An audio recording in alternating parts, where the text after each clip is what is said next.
Yo.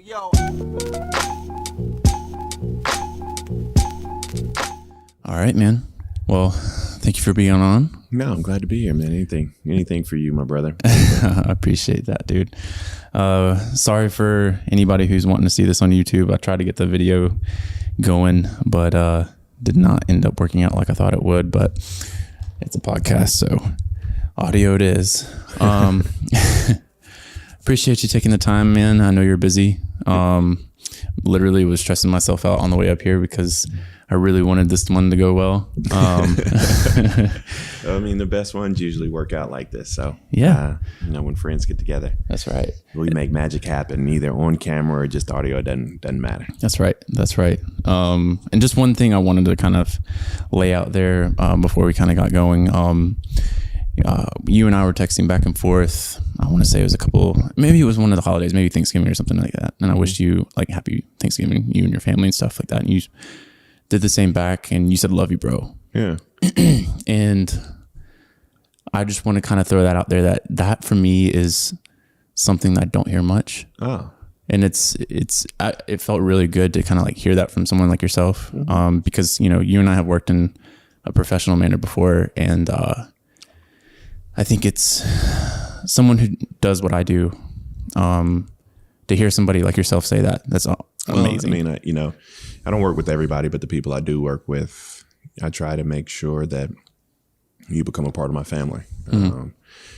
Because in this business, you don't have a lot of friends. And so the people that you get close to you, that are in your life, that are around your family, you have to make sure that you treat them well, that they feel warm and welcome, because at the end of the day, you trust them, they trust you, and that's family and friendship. And so, yeah, I mean, I definitely love you and your family and your soon-to-be baby, has an uncle here in me. And, we're going to continue to grow together and have big things and bright things in the future. I mean, that's just the way Brian Fitch brought Shout you out, into my life. And boy, that sounded like we were about to make out. But Brian Fitch brought you into my life, and been thankful for it. So we'll onward. We'll meet each other at the top, as I say. Yeah, thankful for Brian for letting us connect up and do some cool stuff. And don't worry together. about your like technical issues. I just did a podcast with I heard Bill. Barack Obama and Bill Simmons forgot to turn his damn mic on. Like, ooh, how do you do a podcast with Barack Obama and you forget to turn your mic on? Yeah. So, for the first 6 minutes, it sounds like he is in a wind tunnel. Yeah. But he's doing it over FaceTime and stuff like that. Yeah. Yeah. That was, you're better than that. Well, I mean, I at least want to, step it up a notch here soon. But well, it'll make good pictures. Although the camera's not on. Yeah, it's not on. But no, it's. I kind of want to connect that because I was listening to your book on the way up here, and you talk about how your sister, like your family dynamics were kind of like your mom. You said your mom was kind of like strict and stuff like that. Yeah. And your sister mentioned that you're the one in the family, the one and only in the family that kind of like mentions being warm to one another. Like you tell her you love her. What makes you, why did you want to do that? Compared to the different, like the contrast between you and your family? Well, I mean, so first of all, I'm entirely too young to be writing a memoir, right? From my own perspective, I just feel like. Why do you feel like you're too young? Because I think there's just so much more life for me to live. However, I think this book was perfect for this moment. I think it came out at the right time for those people who want to write books. Let me just advise you: do not like release a book during the middle of a pandemic. That's never a good thing. But the book's doing well because it's honest and true. And one of the things, in every ounce of ink that's used in that book, 240 pages, it's all truth, and it's all my truth. And the family dynamics that I've been going through and that I lived through are similar to what other individuals go through and what they live through. And I just wanted to to show people people see you on TV, they see your beautiful family. They have this really unique, interesting perspective that they concoct in their head about who you are and what you do and how you got there. And so this book just tells you that I'm not atypical, and able to share the stories of my mom's struggles, my family struggles, the trauma throughout, the perseverance, the ups and downs, was something that I wanted to do. It was I'm not sure which word to use. I stumbled through these words in interviews. It's either cathartic or therapeutic, and I don't know if they're synonyms or what, but it's definitely one of those things. Yeah. No, it's really interesting to hear, because I was really trying to find a way to connect that that text that you sent me to something, and literally hearing that, I was like, oh, that makes a lot of sense. Man. I don't. First of all, I don't respond to a lot of people's holiday messages because I fucking hate them. Like people, it's like people are going through their address book and they're like, let me send this group text of like this picture of a bird. But no, when it comes from friends, man, I'm there, and you fall in that category. No, that means a lot. It means a lot from a little photographer from Atlanta. But so you've got a book that came out not too long ago, New York Times bestseller. Fortunately got to work with you on, kind of helping you market that a little bit on social and stuff like that. What's one big advantage what's one big thing you've seen after this process of writing a book and putting it out there in the world? It's hard, man. I've seen some really good books not make the New York Times bestsellers list. My mind is still blown. The crazy thing is, if you want to know a secret, so my book outsold like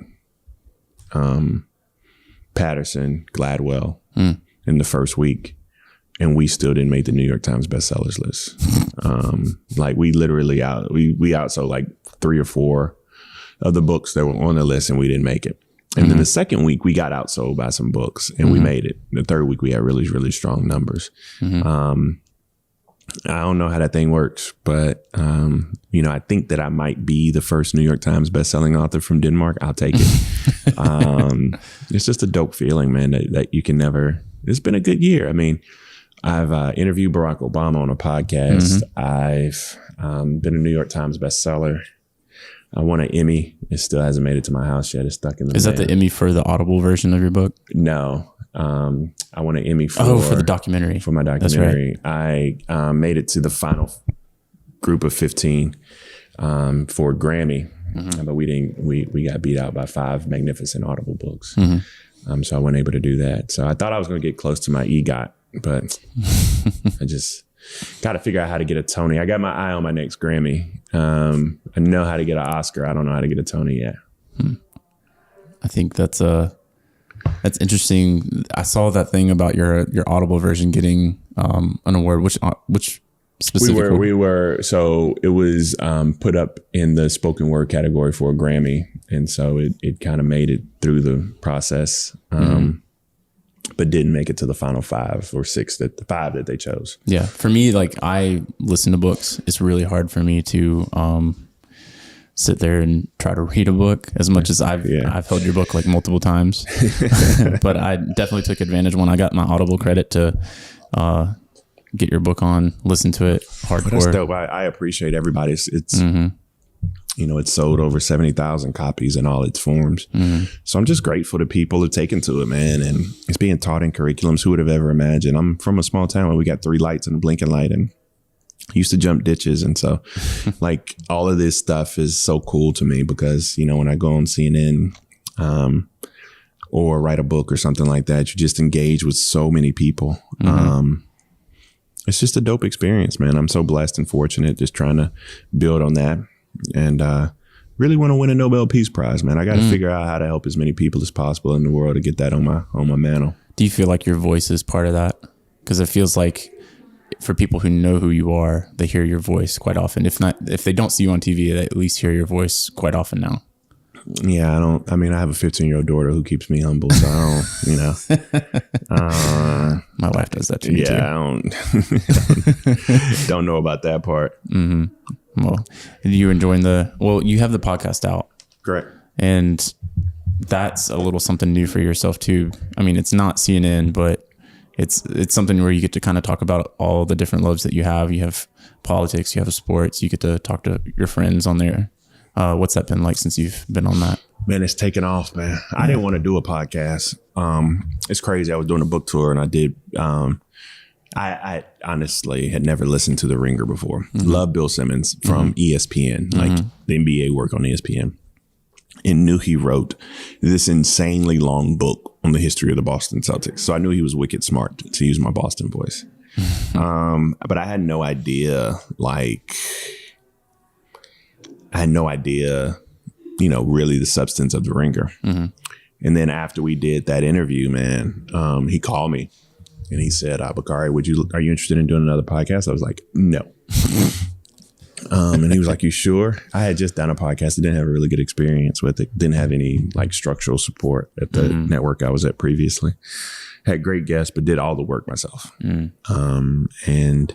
well, scratch that. I can't say that. Joey Salvia was the producer, and he was so amazing. He's a talented musician, talented producer, puts work together. But we didn't have the platform to push it out like as at The Ringer.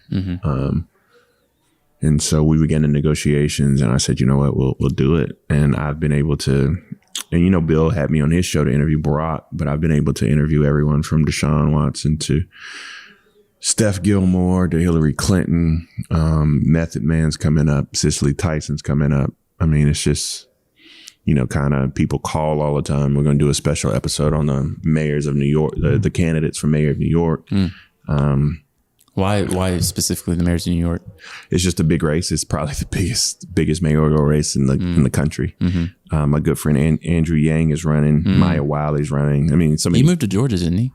He moved to Georgia for the campaign. That's for the United States. He's a dope dude, man. He's a fascinating cat. So, you know, I am excited about, you know, seeing what happens in that race. I don't know who's going to win. Don't know who or if I'll support anybody. Got a lot of friends running for mayor. But I look forward to sitting down and chatting with them all, man. When it comes to politics, I guess I'm starting to kind of come from that generation of people who don't really like to identify with a party as much. We just kind of lean towards ideas. And, you know, when I voted recently, it was more, you know, it was one of those situations where you feel like you just wanted to vote Trump out for me. Everybody felt that way, man. Yeah. Yeah. But you know Kamala personally. That's the homie. Yeah. What things do you see in the future with them, President-elect Joe Biden and Kamala Harris coming into the office? Man, I'm not a fortune teller. She's dope though, man. I spoke to her a couple days ago. We text often. I send her pictures of the kids, make her smile. Because I mean. Like I'm not asking her for anything. I know how difficult her job is and stressful her job is at the Naval Observatory. Shout out to Dougie. I like Dougie a lot. Dougie Emoff, her husband. Oh yeah, he's a great guy. I forgot what we said. We were. He's called the Second Gentleman, which sounds like an awful. Yeah, could have thought on that movie. A little bit more. Yeah, it sounds like a really bad movie of somebody being kidnapped.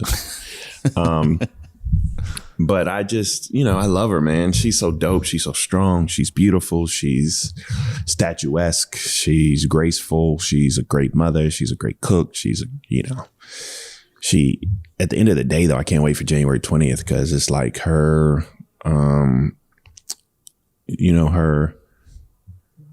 just really think that her mother's probably just looking down at her, just so proud. And her familial relationships are just as complicated as mine. You know, not really having a relationship with your dad being a brilliant professor in Jamaica, having an Indian immigrant mother who instilled in you this work ethic that's just insane. Having this unique relationship with your sister. I mean, because at the end of the day, it's like that's all they got. So they had these really weird smiles and they look at each other that, you know, they have communication that only they know. I honestly can't tell you which one is older. I can't remember. Do you connect with people more on their family relationships and family values?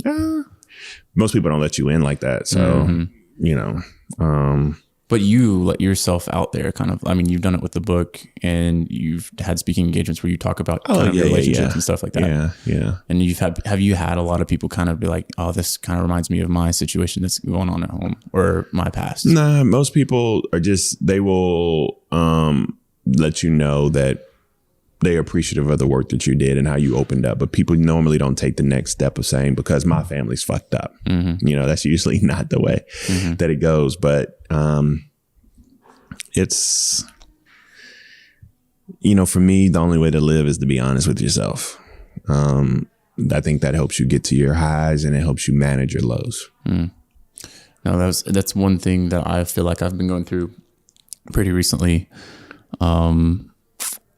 I grew up kind of with a weird situation at home too. And I feel like that's kind of made me this kind of awkward person now. But I've had to do a lot of learning on my own. And one of those things is being a little bit more honest with myself. And one of those things, I brought it up in a previous episode that I haven't put out yet, but talking with men has been a weird struggle with me. And it's partly because I kind of feel like it might have something to do with maybe just growing up with my mom. Yeah. But like coming here to talk to you, it's a weirdly intimidating thing to do. Like I can talk to a woman pretty easily, but talking to someone like yourself is just like, I'm a stress ball right now. Yeah, but it's just, I mean, but that means that we're still learning and growing. The people who, like, you have this insatiable desire to learn as much as possible. When that cuts off, then, you know, you stop growing. So, you know, in a year after doing this kind of therapeutic exercise of this podcast, you know, it will help you navigate that much better. And you'll find a lot of those fears and the ball of angst that you're in will dissipate. And so, I mean, that's kind of the blessing of, you know, of having friends in this world and having this, you know, proverbial village that it takes to raise a child. And as you're about to be a dad, you'll realize those things and how to kind of make sure that you provide that much of a better environment for your son than you had. And I think that's going to be very important. That's going to push you to be, you know, a super dad. I think it's funny that you bring that up because getting this podcast going was right around the same time we found out that we were going to have a kid. That's always good. Take on another job, right? While you're about to raise a kid. So you have no idea what you're getting into. So good luck with that. I have no fucking idea. Yeah. But it's funny. I go back to your book. You talk about how your parents challenged you a lot, and that's what made you who you are today. And I feel like that's amazing. Like I immediately heard that, and I can't wait to go back home and tell Kate that that's what we need to fucking do is like really challenge our kid to. Well, it's not challenging as much as it is setting expectations, right? So you're not like telling them, like making them do like 1,000 push-ups a day to challenge them. But what you are saying is like we expect you to be great. We believe in you. We love you. We give you everything. Like my parents wouldn't let me work when I was in high school. Really? At all. They were like, your job's not to work. If you need money for something, you ask us for it. That's our job as parents. Your job is to go to school. And they really valued education. They did, but they, you know, and it worked.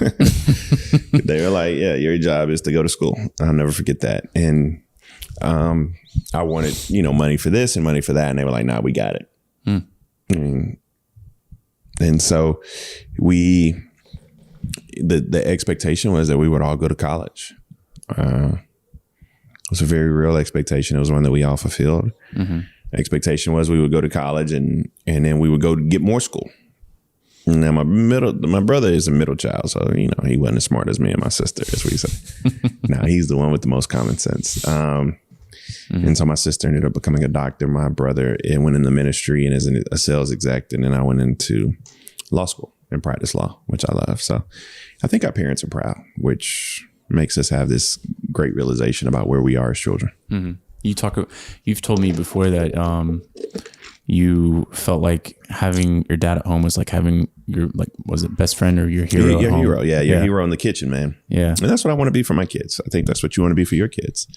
I'm losing out right now to Paw Patrol, but I hope that I can reach that level. I want my son to be able to look at me the way that he looks at Paw Patrol. Do you feel like there is like an interesting dynamic between you and your son compared to you and Sadie?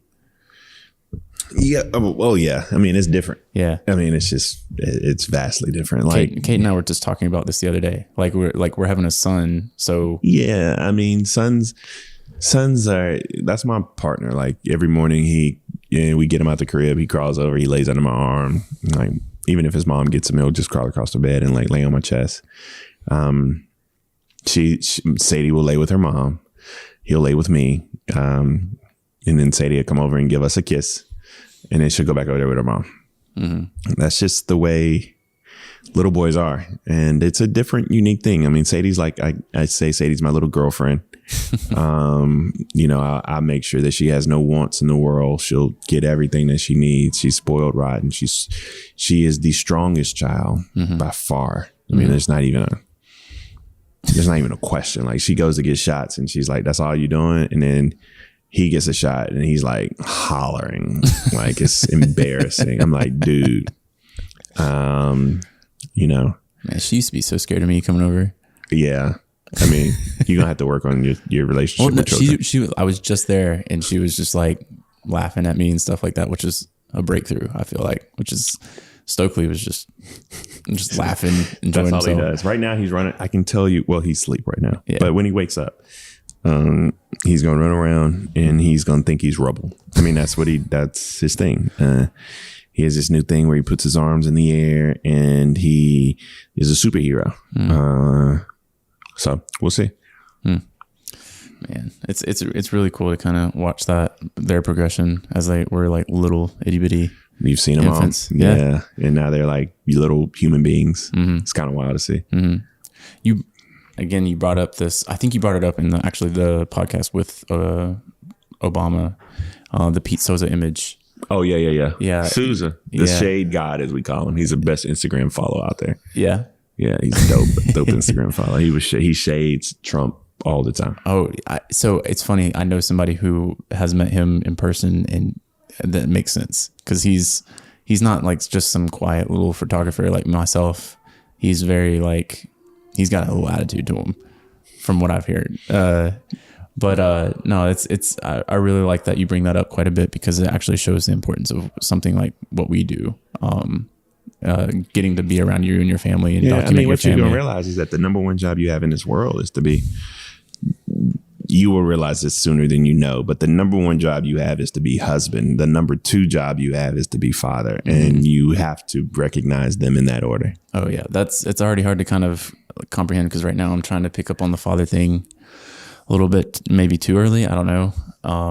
But I mean, these are your first kids.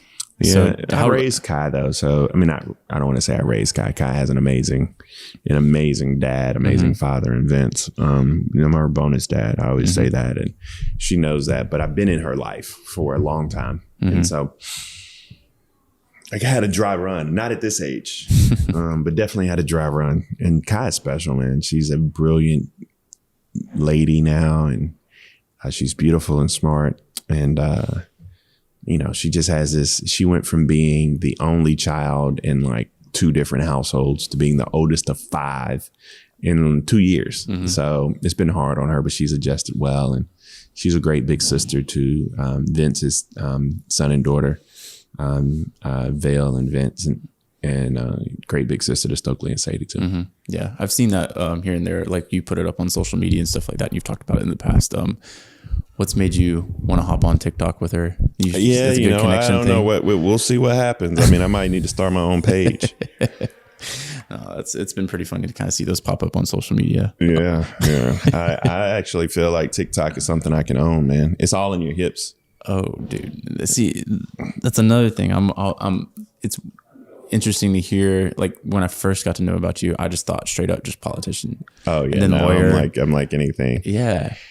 I'm like anything, but I'm like who I am. Like, I mean, I just try to be as honest with everyone else as I am with myself. But so you are kind of like this outlier when it comes to a lot of people in that kind of spectrum of things when it comes to like politicians.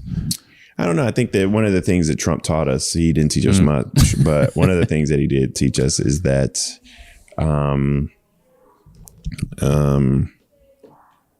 authenticity is the most valuable asset you can have in politics. Now, he sold a bullshit lying ass product. I mean, to be completely honest, I think when people write the book, he made an entire large swath of America who are poor think that he spoke for them and shits on a golden toilet. It's one of the biggest cons in American history, but he played it to a T. He ran the long game and he won. And I mean, there's something to say about that. What it is to say, I don't know. I mean, we have to kind of figure that part out, but you know, he's an interesting character. I don't have much respect for him. I mean, I don't have much respect for, I rock with Tiffany a little bit. She tries to be like her own child. You know, I don't have a lot of respect for Donald Jr. He's a bad person. Ivanka is very, very smart. And, you know, prior to her time in the White House, when she took positions where she was completely overwhelmed, you know, it's her father. So you got to, you know, it's a different relationship. You know, you expect a daughter to stand by her father, even if he is, you know, arguably the second worst president in American history. I mean, Andrew Jackson's pretty hard to be worse than. And so, and then Eric is Eric. But it's just a wild, this is a wild group. I mean, I think that America overcorrected. You know, we had a black president and then they were like, oh shit. And then we overcorrected. And finally, the only person who could have beat Donald Trump was Joe Biden. And he won pretty resoundingly. Yeah. Turned Georgia blue. For a minute. We'll see. Are you feeling pretty confident about the... I don't know, man. You know, the question is Georgia going to be Indiana back in 2008? Or is Georgia something new? Indiana in 2008 voted for Barack Obama, and then it quickly reverted back to being a red state. Why do you feel like that was? I don't know. I got to ask Pete Buttigieg. He's a little busy right now. Yeah, I saw that. I don't know. I don't completely know why they completely changed and flipped the way they did. No, I mean, living in Georgia, living in a big city like Atlanta, I can see why. I mean, Atlanta is not Georgia. Like, and then all the surrounding counties, those ones that really helped turn Georgia blue. Like it's just, Georgia is not what, like, I come from South Georgia, and I was in Valdosta, Georgia when Trump came through in 2016 to speak at my college, and to watch, you know, people I know. I mean, that's just how you kind of already presume Georgia. But now you move up to a place like Atlanta and you see it's just like, well, most people think that Georgia is Atlanta, and it ain't. No. It ain't. No, it ain't. It'll take like maybe 30 minutes south of Atlanta, and then you start kind of hitting that. Yeah. I just took my family to Callaway Gardens. We were in Pine Mountain. You ever been to Pine Mountain? I don't think I have. No. You need to take your wife down there, man. Where is it exactly? Near Columbus, like 15 miles away from Columbus. Well, that makes sense. It's 45 like minutes to big an hour. Military area. Well, it's like the number one Christmas lights show in the entire. It took us an hour and 15 minutes on a little trolley. You go 5 miles an hour and you go through 16 different. Oh my God! Light spectaculars. It was good. They have a lodge there. We stayed in one of the cottages. It was dope. Yeah, I mean, Georgia's an interesting place in terms of politics. Raphael Warnock and John Ossoff couldn't be more different and more the same.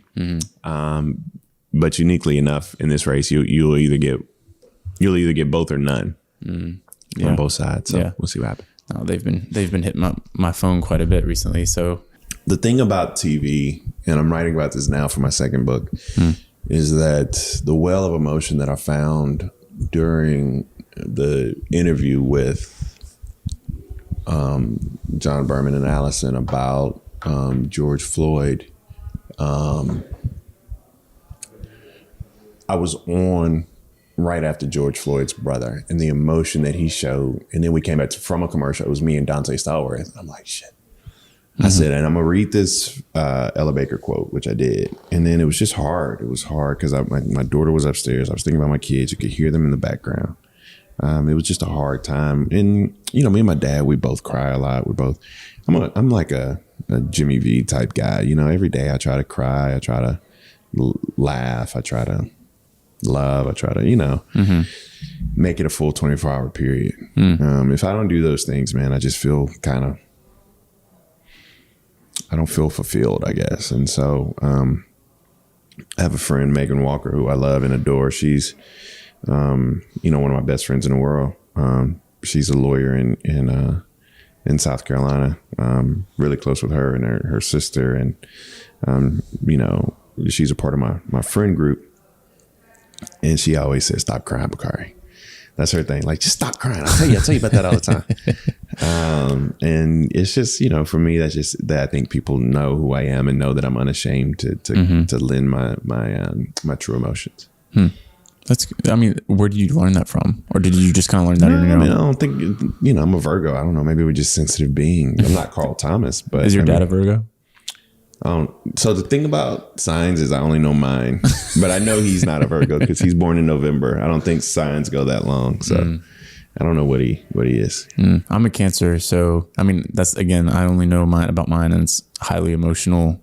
Makes a little bit of sense when it comes to being artistic and stuff like that. But I tend to be very emotional. You're artistic.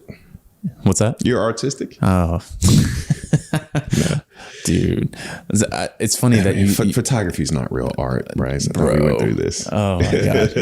Dude, I got asked the other day by somebody, like, again, I get this question all the time. How do you make money? And whenever I feel that, I'm like, okay, you already assume that I'm just doing it because I want to make art. I'm like a hippie or something like that. No, it's pretty practical. You see, it's very practical. You learn a skill and you use it. Yeah, exactly. And you become better at it. Yeah. I've probably thought about photography maybe 95% of my life. Like it's Really? weird. Yeah. Do you take nude photos too and stuff? I used to in college. Yeah. In college? Yeah.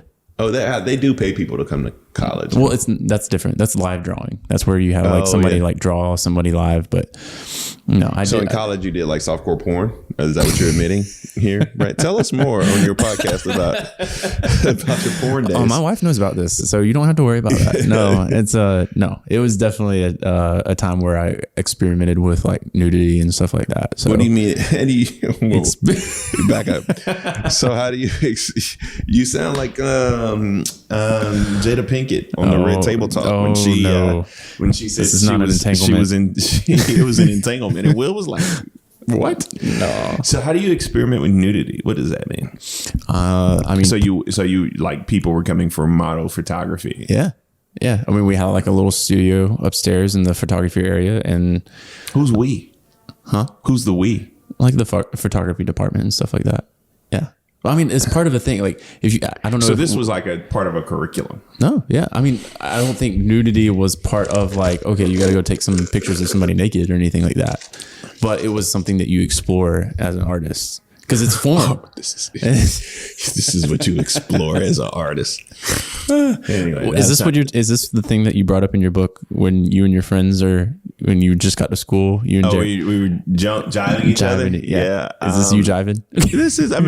You left the window open. This is me finding out more about you. In your softcore porn days. No, Did you have a nickname? Or they always call you Bryce. Did they call you like? If you want to go by my username at the time, it was Brizzy12 on Instagram. God. Yeah, that's. Okay, moving on. Moving on. Excuse me. When you get a chance after lunch, can I get one John Daly and one more Winter Ale? What's he having? Winter Ale? Yeah, I don't have that up here. The Sam Adams. Oh, do you have any beer up here? Yeah. Let me get. Oh yeah, I know you're working on that. Whenever you get done with that. Yeah, I definitely. You were not the only person who's brought up that it was porn that I was working on in college. Yeah, it was, but I got a degree in porn. Yeah, you're right. Is your degree in photography? It's in fine art. My school was too small to have like a. You went to Valdosta State. Yeah, you used to have a great football team, great D2 football team. They did. before I got there, they had one, and then after I left, they had another national championship. So It was you. Yeah. no, yeah, dude. Same thing with Valdosta High. They were shit when I was in high school. Before they were great. Afterwards, they won another state championship, and I think they won another national championship. I could be completely wrong, but That's I don't know if you're familiar with VHS football. Yeah, for sure. No, So we got off topic, but go ahead. I'm sorry. no. What made you get so interested in sports? Because you bring that up in your podcast quite a bit. Man, I love sports, man. I You played played them. basketball? I played basketball, football, soccer, baseball. I was terrible in baseball. You played soccer. I was really, really good in soccer. What'd you play? Forward. Really? Yeah. Huh? That makes a little sense to your height. Just a John Daly. And what beer do you have up here? I mean, just your basic domestic. That's fine. Imports. I mean, Bud Light? my tap stamp, Bud Light. Yeah. Yeah, no, I love soccer, man. I should have stuck with it, man. But I tore my meniscus when I was 11. Have you been to a United game yet? I have not. I work with a young lady on another project I'm working on in Atlanta. Her name is Ann Rodriguez, and she was one of the principals behind bringing the United there. It's a fascinating kind of social experiment to see how the United just grew so much and had such great ownership and put thousands of people in the stands. I mean, it's fascinating to see that. No, it was. I was talking to a friend of mine who works for the like MLS Creative, like their marketing area, and Atlanta is just like this hub of people that, for the longest time, I mean, I grew up playing soccer in South Georgia, so it was kind of the pansy sport for a lot of people. And then when the Silverbacks were playing, I don't know if you're familiar with like the semi-pro team, but then people talk about like, okay, we're gonna have an MLS team, and people just blew up. Like, told you this was an actual sport. I know it's not football, but it's a sport that people should be paying attention to. And you see people like celebrities buying teams now. It's a big thing now. It's gonna be bigger. I bet it's going to be pretty big here in the next couple of years. Yeah. I mean, between that and the WNBA growing, we'll see. I mean, first of all, the Falcons and Hawks got to do something. Oh, the Hawks did do something. It's wild how much they've changed, though. I mean, first of all, the Hawks are going to be they have a great ownership. They just got to match the product on the court, and Josh Collins got to stop letting like his uncle like inject him with stuff on the weekend, so he doesn't get suspended. You know, I just shot with him like last week, right? Yeah, I mean, great dude, again, a good hooper. But we got to get these guys disciplined because they got a superstar down there, man. No, I was just listening to y'all's podcast when you were talking about Steph Curry. I was like, y'all kind of left Trey out of that little talk there. No, we didn't leave Trey out of that. I mean, Trey hadn't played long enough to be the greatest at anything. Dude, have you seen Trey shoot? Yeah, but Trey's not a better shooter than Steph. He's not a better shooter than Ray Allen. He's not a better shooter than Reggie Miller. Not yet. I mean, you tell me to put him in the conversation. I'm just telling you why he wasn't. And then you gonna qualify with not yet. I mean, you make my point. He may be eventually, but he also has to. I mean, listen, you got to hit big shots in big games. And Trey may have hit big shots, but like that shit don't matter because none of them were big games. Steph, although he hasn't had a finals when he actually legitimately showed up and carried a team, hits big shots in big games. We know what Ray Allen does. South Carolina product there. And Reggie was Reggie. I mean, if I had a clutch moment, I would take Reggie over everybody. Really? Thank you, brother. Sorry to interrupt you when you were going in there, man. Thank How you feeling, sir. man? You ready for the holidays, man? You did all your Christmas shopping? Trying to get there, man. How about you guys? Man, I got to go Christmas shopping today or something. Same. Not fun, man. I love it. I typically do, but I mean, this year with everything going on, I'm just, you know what? The Christmas present is that we made it this far, man, because 2020 been rough. we haven't had a lot to be thankful for this year. Just making it through is, for sure. Everybody in the family is healthy. That's all you can count now, man. Yep. All right. Thank you, brother. Hey, if you need anything else right here. All right. Appreciate you. That's one thing that you do that I see every time. It's not even, I mean, I brought up just myself at the beginning, but you tend to be pretty welcoming to a lot of people. Where do you get that from? I guess my father more so than anybody. You never know what people are going through. So, saying hello, making sure they know that you see them may just make their day. Otherwise, it's just respect, you know? You know, there are a lot of people who don't, you know, where we're sitting today is a beautiful place, beautiful club, house, and people. I see people all the time treat, you know, people who work with us like shit. And I just refuse to do that. Going back to, I brought up the anxiety thing with you. Is that something that was kind of like a product of your childhood? Or, because I feel like my anxiety, I mean, I want to say depression. There is quite a bit of depression there. I didn't actually realize until recently that I can blame quite a bit on my childhood. But do you feel like your anxiety kind of comes from your childhood? Yeah, I know exactly. My anxiety comes from when I was 11 years old. I don't know if you got to that chapter in the book yet, but I don't want to spoil it for you. But one of my really good friends died on the football field, and I think I was 11 and he was 13. I think they're about. And whenever you lose that sense of invincibility, it you know, kind of. So that summer was rough. I was supposed to go to a 5-star basketball camp. I ended up going later because I just had to deal with my anxiety issues, and that anxiety I have has been diagnosed as generalized anxiety disorder. You can completely spoil that part for me if you want to, just so I can have the context for the conversation for sure. Yeah, no, I mean that was pretty much it. You know, he went on the football field. He passed out, went to the locker room. They gave him like eggs and Gatorade. Thought he was dehydrated. He passed out again, went to the hospital and died. Went to his funeral. And that whole, you know, since that point in time, it's just, especially around health, you know, you just get really, really anxious sometimes, get overwhelmed. So I'm trying to work through those things, breathing exercises, mindfulness, plus the job stresses that I have, the last year that I went through with my wife and then daughter. And now COVID is just trying to, you know, find some place of tranquility and calm and peace.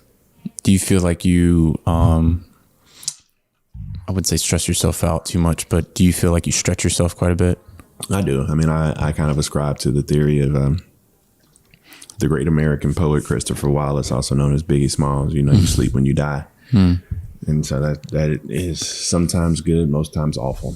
No, it's, I mean, ever since I moved to Atlanta, I feel like I've had to kind of push myself pretty far when it came to work and things like that. And then ever since I started dating my now wife, it's been a little bit of a eye-opening experience to see how much I've actually kind of been stretching myself too. Do you believe in work-life balance at all? No, I don't know what that is. Work. No, we're trying to work on something a little bit because, you know, when it comes to what I do, I mean, I'm doing things like this where I'm traveling and out. a softcore porn. So, you know, and I'm sure those days are over. I'm sure those hours are long. Let me find you. Was doing that an innuendo? No, that was not. I'm sure you're doing the team shoots at Magic City.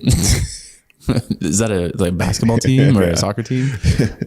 You're doing Lou Will's portraits at Magic City. Shout out to Lou Will.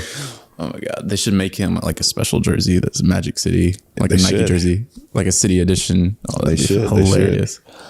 Oh no, I love doing what I do, but I think it's been the past like 2 or 3 months.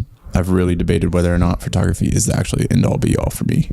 I really like doing things like this where I get to talk to people more because I'm always put in a situation where I'm the fly on the wall and I have to be really quiet. Yeah. And you can't ask me for anything. No. That's just wild. Yeah, I mean, you're around all these celebrities and people and you just have to remain professional, I guess, and kind of say nothing. How do you feel about the idea of professionalism?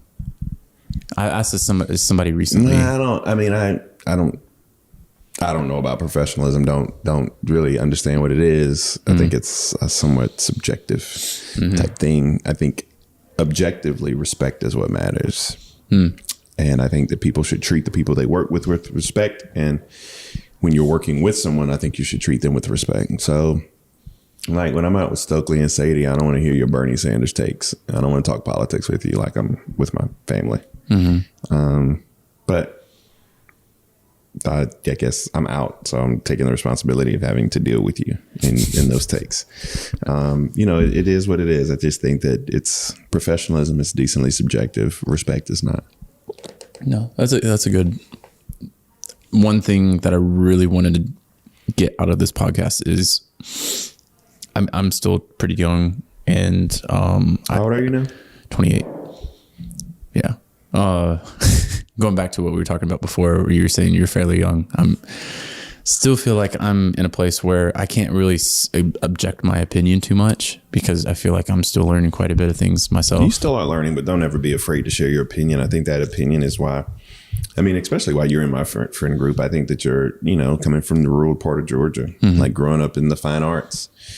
That's just diversity to me. I value that. And the only way that you can reimagine, and the only way that you can have, especially in a world of capitalism, the only way that you can succeed with new and invigorating ideas is to have diverse thoughts and opinions. So, yeah, I expect that every time we're together, you to speak up and let your opinion be known. That's the only way that, and I think I give you that when we're working together on projects. I hope you feel like I give you that leeway to kind of.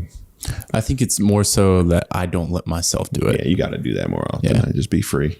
Yeah. I take people like yourself. I take Fitch in a sense as mentors for me right now, because you got to find better mentors too. Good God. At least find mentors that are 6 feet. You're 6 feet. I'm talking about Fitch. So 2 Fitches. All right. Exactly. No, y'all have definitely been mentors to me in a way, because going back to all I knew really was photography. Yeah. And business, family life. I was doing a lot of shit on my own coming up to Atlanta, and being around you in particular has been really eye-opening. I brought up my experiences with you with a couple of people, especially like learning more about the things that happened kind of over the summer, and just again being a fly on the wall when we had projects with you around that time. Yeah. Just not really saying much, but just really, really listening, trying to learn. Yeah, that scares me, but Why? I hope I said something that makes sense while you were there. Oh no, dude. I think for me, it was seeing how you respond to those situations in relation to your kids. Oh yeah. That's, as you know, well, not yet, but as you will know, your children are your world. Everything you do for them.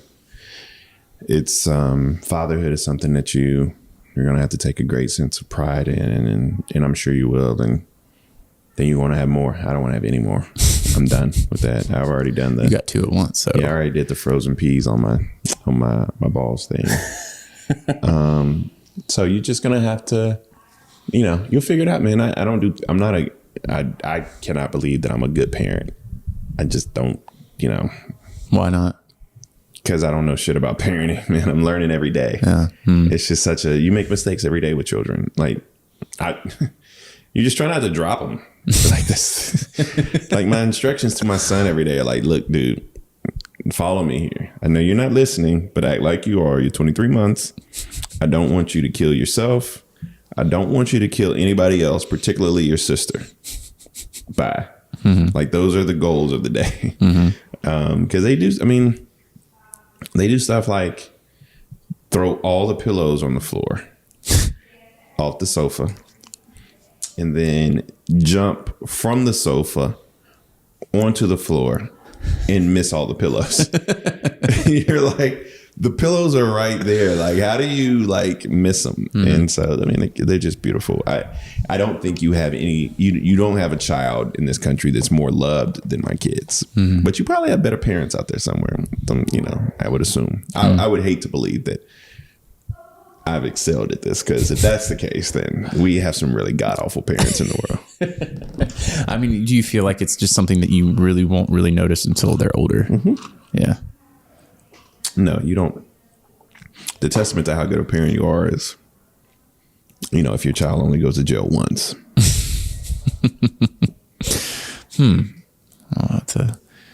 Kate's going to love to hear that for sure. Yeah, just once. Yeah. I never went to jail. Still time. Oh man, I hope, knock on wood, that's not gonna happen for real. Still time. That's one place that I don't know why it's just a huge fear of mine.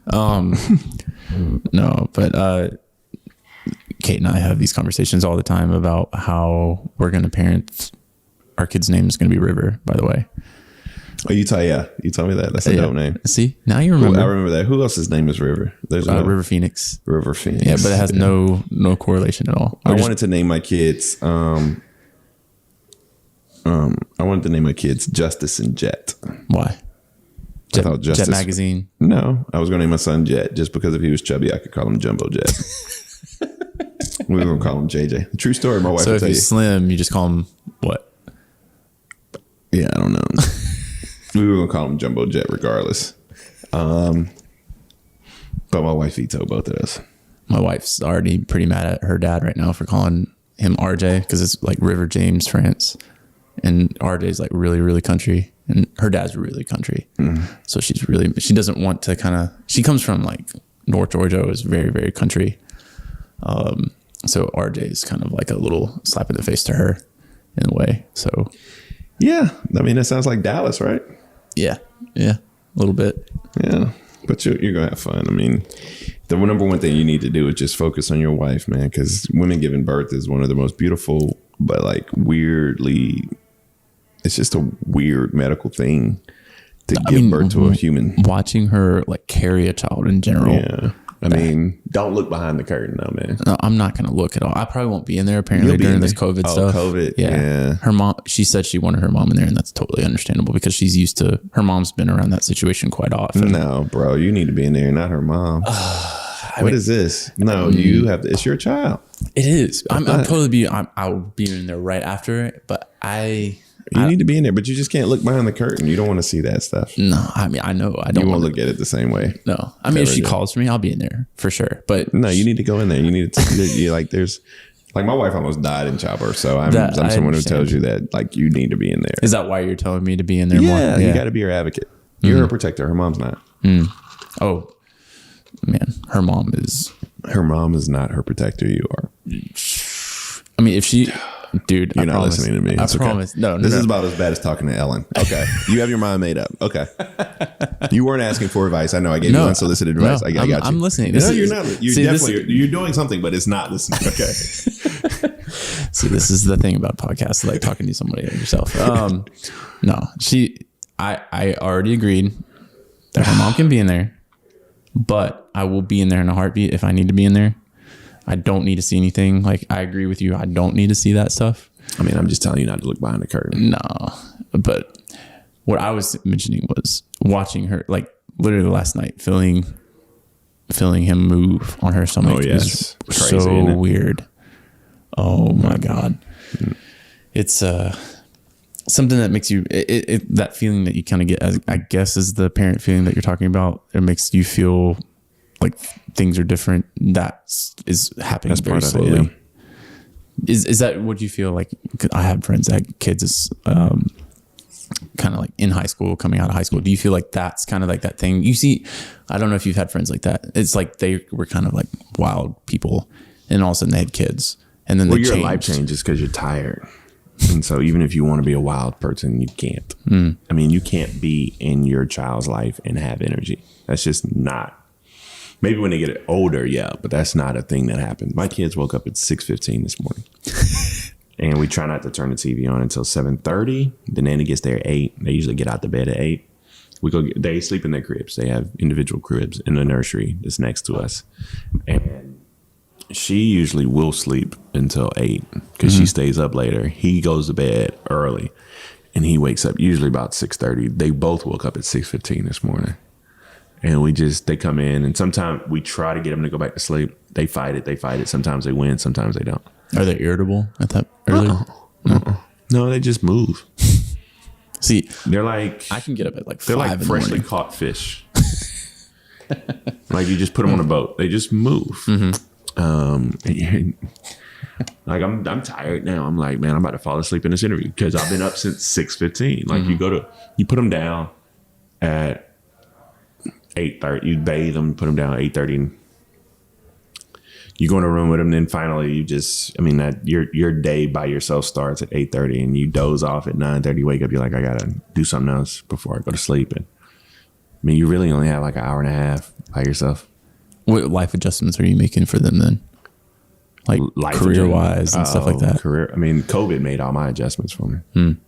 It's been a blessing. And I mean, the blessing is that I spend more time at home. You know, that's the real blessing. Just spend more time at home with your kids. Because COVID slowed us down. And everything that people were saying that they wanted to do but didn't have time, now all of a sudden they have time. No, I mean, this podcast started out of that. I had like a phototherapy that started out of that. But then I started losing money. Phototherapy? What is that? So have you ever heard of art therapy? No. So basically I have people take pictures and we look at those pictures and we kind of catch on to different things that we talk about, try to catch on to little consistencies that we're starting to kind of associate with emotions. It's something that I'm kind of building out for February to hopefully start kind of doing a little bit more often, but it really worked with a couple people that I started actually doing it with. Is this like your porn thing? There's no nude images unless there's something that they need to bring up that's a nude image. And I mean, by all means, it's professional, but going back to professionalism, but sure. It was tasteful. No, it's all tasteful. No, it's been a pretty cool thing to kind of just do outside of me having to take photos all the time. That's cool. I mean, you should be able to, as talented as you are behind the lens, be able to do anything in that field. I mean, there's just so much that you can use it to, you know, kind of springboard yourself. I mean, that's how I was using it before I made it any kind of career, was just to kind of find myself. So I figured out a way to kind of do it for other people. Are you still working with the Hawks, right? I just did media day recently with them, and the first day went really well. I say first day, we did 2 players a day for a week, and that was like the starting lineup before trade deadline. And then we did everybody else that kind of got added on later. Man, that day was stressful as shit. What? Oh, dude, it was just like you have a different setup because we were set up in like a little locker room before that. And then we had to kind of change up the whole setup because media day is normally on the practice court. So we're getting all the new guys that haven't really been on the team. Luckily, we don't have to shoot the whole team that day, but we just shoot the guys that we missed. So we had like the new guy from Sacramento, Rondo, all the draft picks. Everybody was pretty good. I messed up a little bit. I'm totally fine about talking about this on the podcast.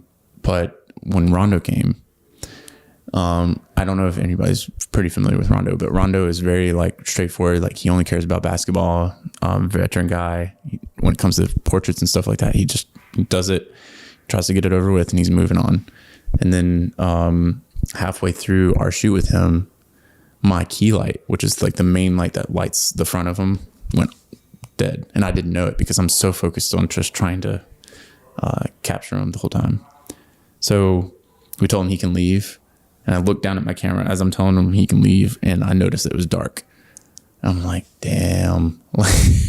I know he's not going to come back, but they're like, oh, we'll ask him and see if he can come back. Sure enough, I watched him like leave the court, and they stopped him to ask him. Then they kept walking off the court. I'm like, I'm sorry. So are you still working with the Hawks? Right? Yeah. I think I'm really fortunate. I really like the people. I really like working with the Hawks because Shirley Zhang, who's like the creative director there that I work with on a one-on-one basis quite a bit. She's very understandable. She talks with me a lot about things. Creative there. Yeah. She's been really cool with me, and if there's anything that ever goes wrong, her and I can talk about it, and she never like judges me. She just kind of like, here's how we can do better next time, which is really cool. But who knows? I don't know. I probably won't shoot any games after. I don't really see myself shooting any games this year. If they'd ask me to, maybe, but I prefer that kind of stuff over the actual game stuff now. So really, yeah. Portraits are like more like I can actually get to talk to them.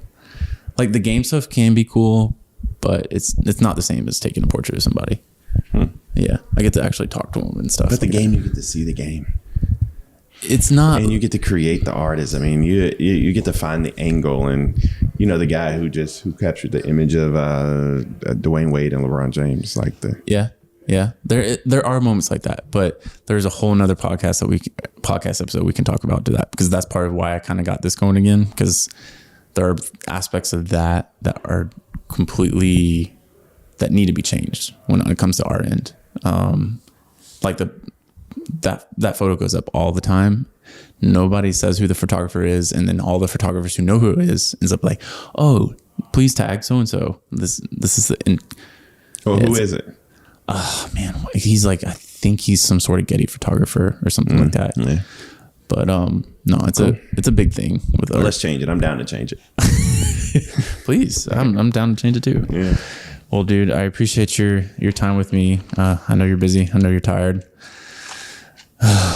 Raising kids, man. I'm thankful that you made the trip up, man. Like I said, I truly love you. You're a little brother that I didn't necessarily want, still don't want, but I got. But anything that you need, especially now as you're going through fatherhood, man, my wife Ellen and I are here for you, and we're part of your community and village, and we're part of the fam, man. So much success to this new podcast. I really appreciate you and Ellen. I was talking to Ellen about the whole baby thing when it showed up. She's like, "Oh my gosh!" And that sounds like her too. Yeah. No, but I really appreciate you guys. Love y'all too. I'm sorry, I got to put this out there before this. It's really hard for me to say that. Saying love you too for a lot of people. I'm gonna work with you to make sure that you know people that you can say it, man. Okay, we can definitely talk about that after this for sure. Well, dude, I appreciate you being on here, and if anybody wants to find anything, I'm sure you can just Google Bakari Sellers. Yeah, you can just Google Bakari, and you get. Thank you guys, man. I love you guys. Thanks. Thank you, man. What you gonna play now?